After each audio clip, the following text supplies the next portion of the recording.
Hi friends, I'm going to read chapters 56 and 57 today, and we won't be discussing them until Tuesday since we don't have class on Monday for Memorial Day.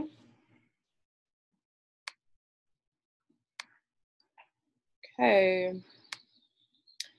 chapter 56, Wednesday, May 6th, 1778, and this is from Colonel Philip Van Cortlandt, letter to his brother Pierre about the French Alliance celebration.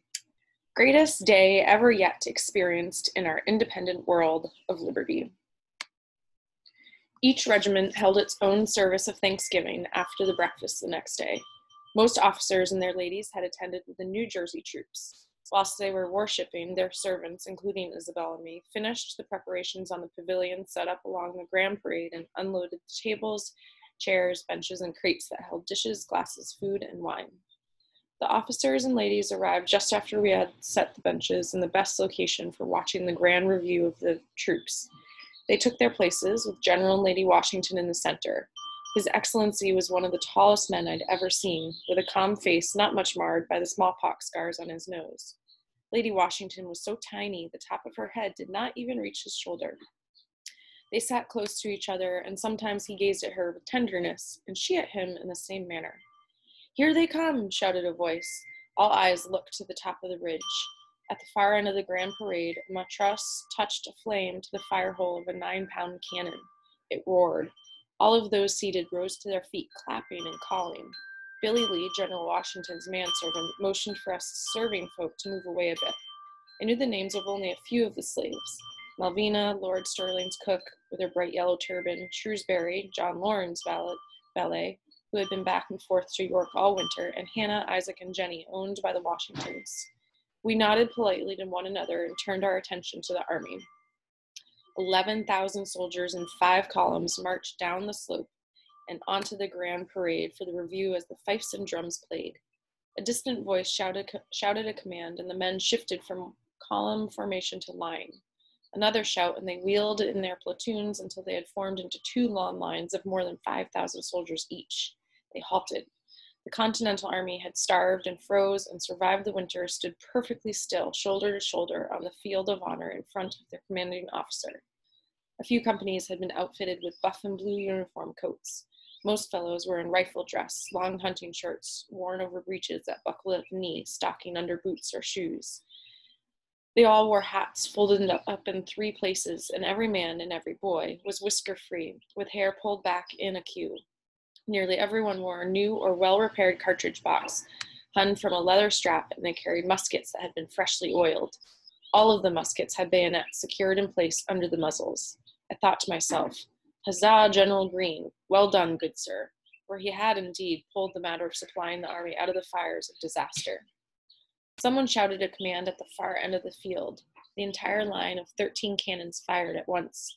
All of the ladies and most of the serving folk covered their ears at the sound, but before there was even a moment for them to shriek or laugh, a running fire of shots started. This was the feu de joie I'd heard mentioned whilst serving French words that seemed to mean make a loud ruckus in a coordinated and impressive manner. The first man standing closest to the cannons lifted his musket and shot, and half a heartbeat after him, the fellow to his left shot, and then the next and the next, one by one, 5,000 fellows lifting their muskets and firing and reloading all the way to the last man in the front line. After he shot, the fellow behind him fired, and one by one, in perfect order, the 5,000 soldiers in the back executed their task, musket to shoulder, barrel raised, trigger pulled, and the shots roared along the rear line, left to right. When the last gun was fired, the soldiers shouted in one voice, "Huzzah! Long live the King of France!"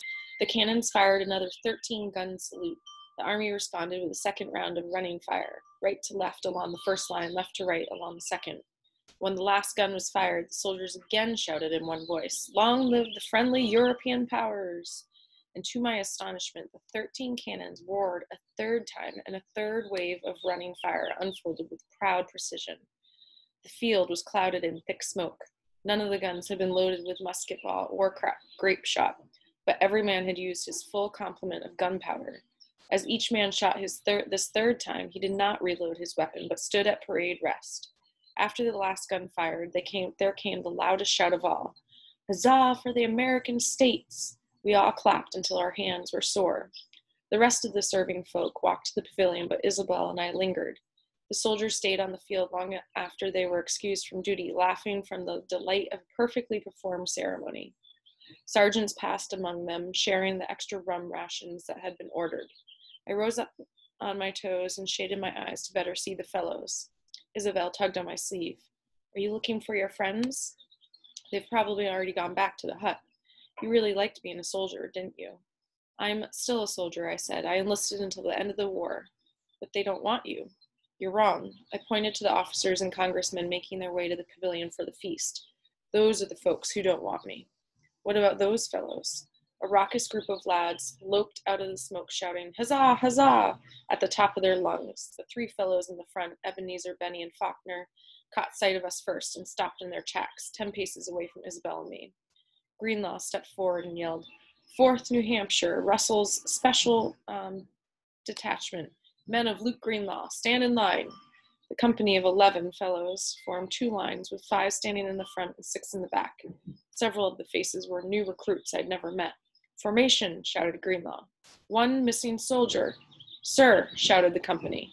2 fellows on the right-hand side of the front line, Ebenezer and one of the new lads, stepped sideways, leaving a gap in the line big enough for another fellow.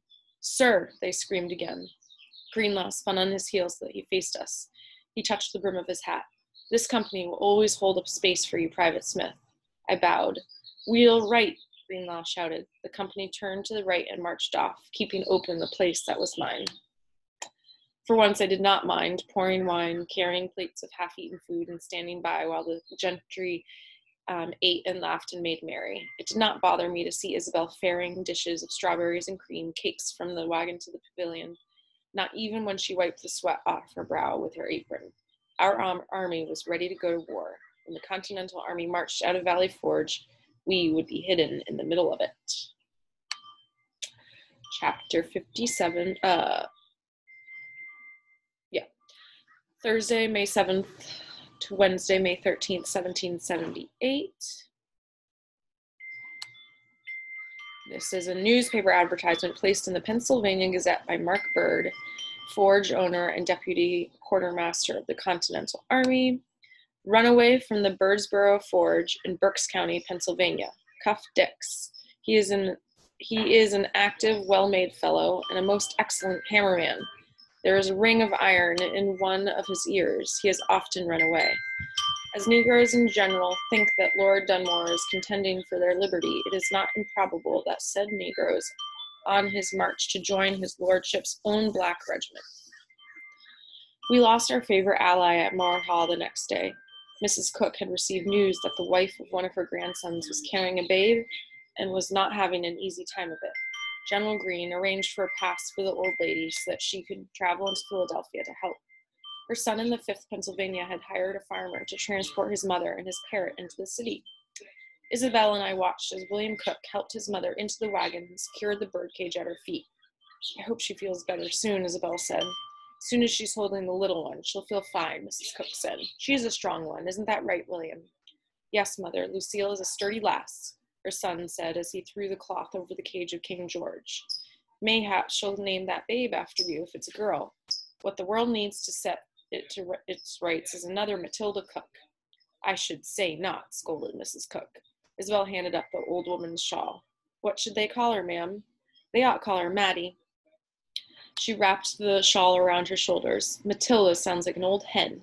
Mattie's a name with some gumption. I'll make sure Lucille agrees. She grabbed the wagon seat as the farmer climbed up next to her and picked up the reins. Farewell, good luck.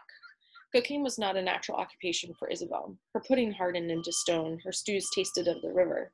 She served vegetables raw or charcoal and did not pick out a slug from the salad greens, which caused Mrs. Greene to scream when she found it wiggling on her fork.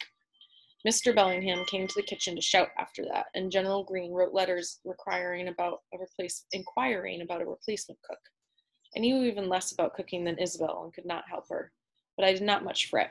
She only had to tolerate this life for a few more weeks. General Washington had held a council of war and determined to stay in camp a while longer, possibly until the middle of June, before striking at the British. That gave us all the time we needed to prepare. I helped Isabel weed the garden so that I could explain my plan and tell her about the impression of the key that I made in the wax. I need some kind of substance that will fill the form and harden, I said. I think we can make a mold in a box of hard pressed sand, but I need something that will take the exact shape of the key to press into the mold. I thought of manure. She carefully plucked weeds from the base of the pea plants. What do the men who make things like bells use? I have no idea. I've never seen it done. Just heard the blacksmith talking about it in Morristown. So how do you know it's going to work? I don't. She threw the weeds into the pile at the end of the row. Do you remember that misbegotten custard I made, the one that had no eggs? Hard enough to drive nails, you said. I wager that would pour and harden good. But what are you going to fashion the key from? For that, I need to steal a musket ball. Aren't you in luck? She grinned. There are plenty of soldiers hereabouts. It took a few more days, but eventually we assembled everything we needed. A pail with wet sand that Isabel had pounded tight, 2 musket balls removed from a pouch in General Greene's bedchamber, a ladle that would not be missed, and a fire in the kitchen hearth that blazed much higher than it needed to be. We waited an hour past the time that the last of the upstairs folk had gone to sleep. Then Isabel wrapped my hands in thick cloth so I would not be burned. I set the musket balls in the cup of the ladle and hung it from a chain over the hottest part of the fire. We sat silently while the lead softened, then turned runny. Ready? Isabel asked. I nodded. She moved the sand pail next to the fire. Her pudding dough key had turned out as fine as we could hope and was planted firmly in the sand. She now lifted the key out. I took the ladle off the chain and, holding my breath, tried to pour a steady stream into the rough mold. It splattered some, but it quickly filled the key shape. Isabel poured more sand on top to cover the mold and then carefully set upon that a brick. How long until it is hard enough? She asked. We have weeks, maybe a month before the army leaves. It will be ready by then. I sat back on my heels and let out my breath. Can you feel it, country? We're almost gone. Okay, have a few days to, those were long, but you have a few days to prepare your jots, and I look forward to talking about these chapters on Tuesday with you. Thanks.